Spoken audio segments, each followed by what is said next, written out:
Dive into phrasal verbs, exploring intransitive phrasal verbs. Hello, language learners.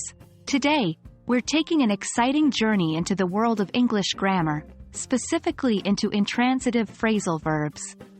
This video will help you not only understand what these are but also how to use them properly in your everyday conversations. So, without further ado, let's jump right in. Let's start with a quick recap. Phrasal verbs are a type of verb phrase that's made up of a verb plus a preposition or an adverb, or both. These combinations often have a completely different meaning than their individual words. For example, the phrasal verb, give up, means to quit, which is very different from the meanings of give and up separately. Now, onto intransitive phrasal verbs.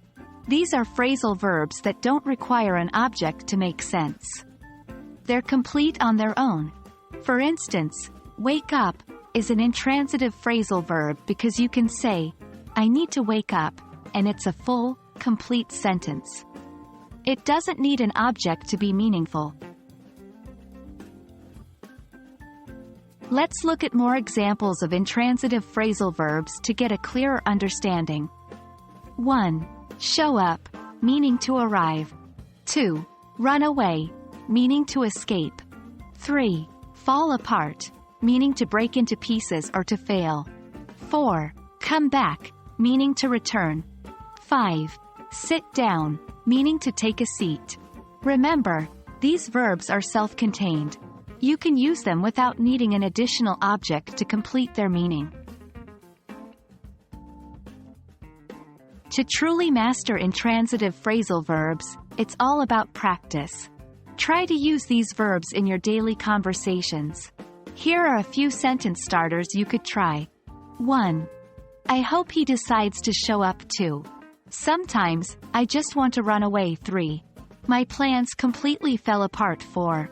When will you come back? 5. Please sit down. Remember, practice makes perfect. And that's it. A complete review of intransitive phrasal verbs. I hope this video has given you a solid understanding and confidence to use these verbs in your conversations. Until next time, keep practicing and happy learning.